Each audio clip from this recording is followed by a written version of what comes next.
Selamat pagi anak-anakku sekalian, siswa-siswi kelas 8 SMP Negeri 2 Buminabung, Lampung Tengah yang sangat saya sayangi. Pada pagi hari ini Bapak akan membawakan materi tentang kedatangan bangsa barat ke Indonesia. Materi pada pagi hari ini masih ada dengan kaitan kita pada minggu atau pertemuan yang minggu kemarin, yaitu kita masih membahas tentang bagaimana tujuan proses kedatangan bangsa-bangsa barat ke Indonesia.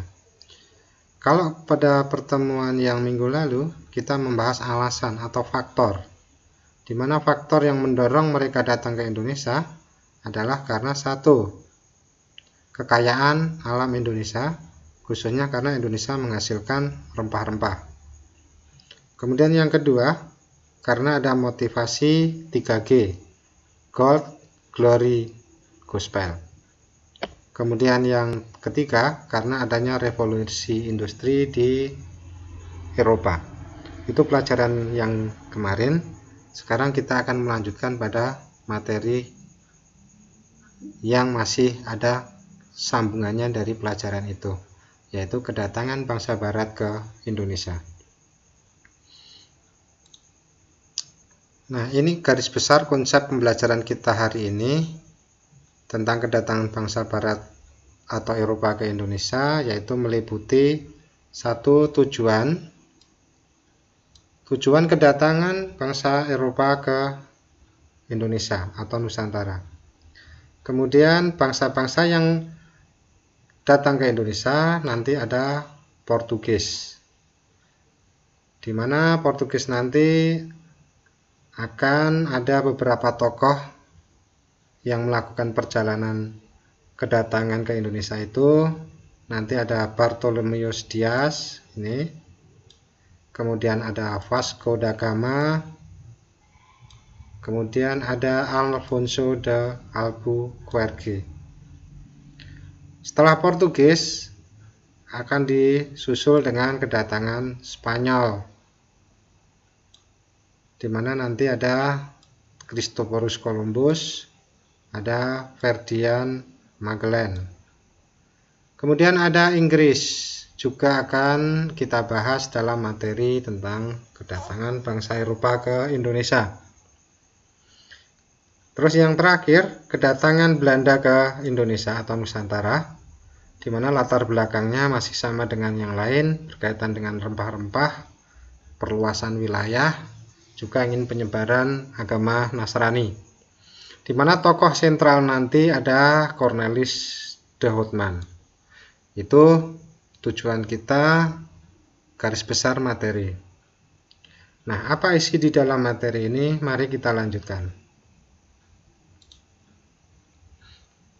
Proses kedatangan bangsa barat ke Indonesia ini bagaimana prosesnya? Perhatikan peta ini. Ini adalah peta dunia. Di sini adalah benua Eropa, di mana letak dari negara-negara yang melakukan perjalanan sampai ke wilayah Indonesia, di mana perjalanan itu menempuh perjalanan yang sangat jauh. Eropa ke Indonesia di sini itu akan mengitari separuh dunia melewati benua Afrika. Ini lihat betapa jauh perjalanan mereka untuk sampai ke Indonesia, sampai ke Nusantara untuk mencari rempah-rempah. Ini peta penjelajahan samudra dari orang-orang Eropa. Bagian berikutnya, kita akan membahas satu persatu dari bangsa yang datang ke Indonesia itu. Yang pertama adalah kedatangan bangsa Portugis. Ini. Portugis ada di Eropa, tepatnya di sini, yang garis tanda silang biru, tanda biru. di mana Portugis akan melakukan perjalanan seperti yang kita gambarkan tadi, mengintari benua Afrika untuk sampai ke India, baru nanti mereka akan menuju ke wilayah Indonesia. Vasco da Gama berangkat dari Portugis di sini untuk mencari daerah timur mengikuti rute Bartolomeus Dias. Jadi sebelum Vasco da Gama, Bartolomeus Dias sudah melakukan usaha untuk mencari daerah rempah-rempah, namun mengalami kegagalan.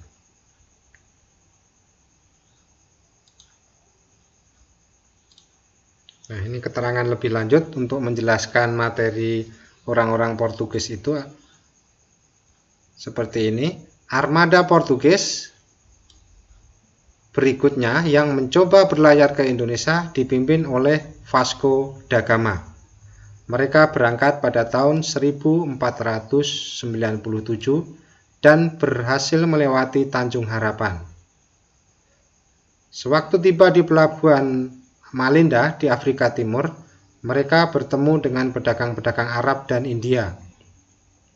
Namun jalan ke Asia Tenggara, ke wilayah Indonesia, tetap dirahasiakan oleh para pedagang tersebut. Oleh karena itu, orang-orang Portugis melanjutkan perjalanan menyusuri pantai timur Afrika. Mereka terus melewati perairan dengan ombak yang sangat besar. Daerah itu terletak di timur laut Afrika, terutama di sekitar ujung tanduk. Oleh karena itu, daerah ini disebut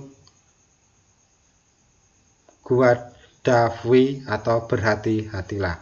Ini sekilas tentang armada Portugis. Nah, ini kronologi perjalanan bangsa Portugis ke Indonesia.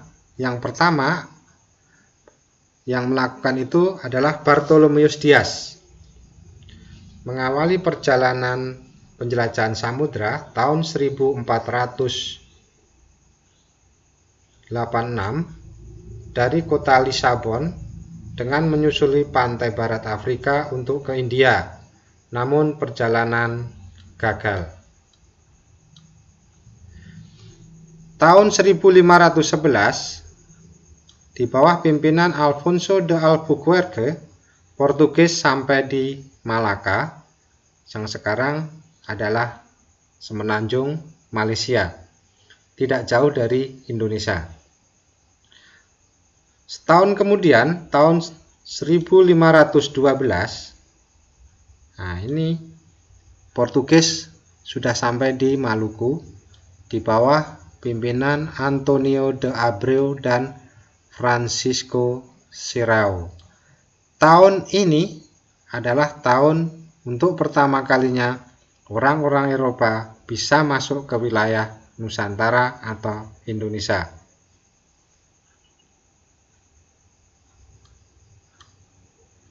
Setelah bangsa Portugis, orang yang datang ke Indonesia adalah bangsa Inggris. Perjalanan Inggris ke Indonesia itu dilakukan oleh Francis Drake dan Thomas Cavendish. Kedatangan bangsa Inggris ke Indonesia dirintis oleh mereka tahun 1579. Ini adalah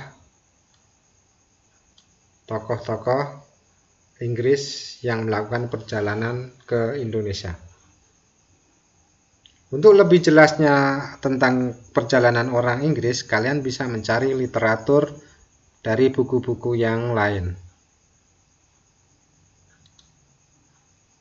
Nah, ini lebih detailnya ada penjelasannya. Kedatangan bangsa Inggris ke Indonesia. Sejak abad ke-17, para pedagang Inggris sudah berdagang sampai di daerah India.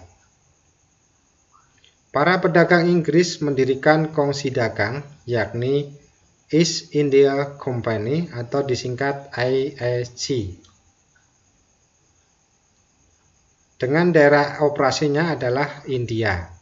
Pusat kekuatan EIC adalah Kalkuta, India. Kemudian yang kedua, kedatangan bangsa Inggris ke Indonesia dirintis oleh Francis Drake dan Thomas Cavendish dengan mengikuti jalur yang dilalui oleh Magellan pada tahun 1579. Francis Drake berlayar ke Indonesia. Armadanya berhasil membawa rempah-rempah dari Ternate dan kembali ke Inggris lewat Samudra Hindia. Nah, inilah awal-awal orang-orang Inggris akan melakukan kolonisasi, perjalanan mencari rempah-rempah sampai ke Indonesia. Kemudian yang ketiga adalah kedatangan bangsa Belanda. Proses masuknya Belanda ke Indonesia diawali tahun 1595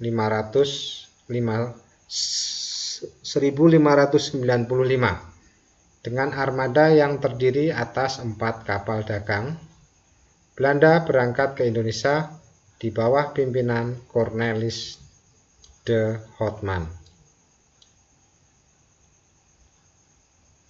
Rombongan tiba di Banten untuk mencari rempah-rempah. Namun mereka gagal. Pada tahun 1598,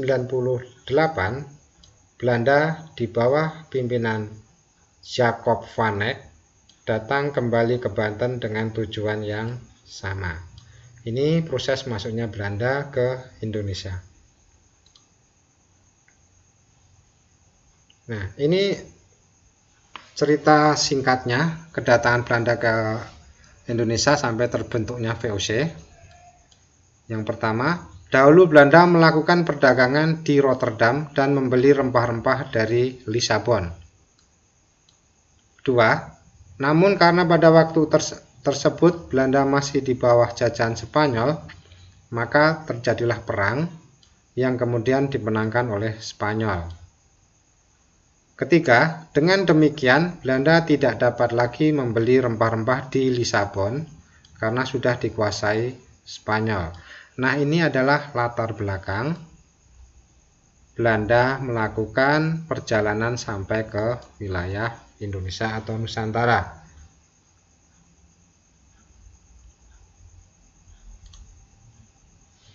Setelah kalian lihat tadi materi singkat tentang kedatangan bangsa Barat, ada 3 evaluasi atau latihan yang harus kalian selesaikan dalam buku tugas kalian. Bukan 3, maaf, ada 2, yaitu jelaskan kronologis kedatangan bangsa Portugis, Inggris, dan Belanda. Yang kedua, gambarkan peta perjalanan bangsa Inggris dan Belanda dalam buku tugas kalian. Nah, tugas-tugas kalian ini nanti kita kumpulkan pada pertemuan berikutnya. Kemudian kalian akan mendapatkan hasil dari pekerjaan kalian. Semoga kalian dapat mengerjakan tugas-tugas ini dengan baik, dan harapan Bapak materi ini bermanfaat bagi kalian semua. Demikian pembelajaran kita pada pagi hari ini. Saya akhiri pembelajaran hari ini. Selamat pagi. Semoga kalian sehat selalu dalam lindungan Tuhan Yang Maha Esa. Amin.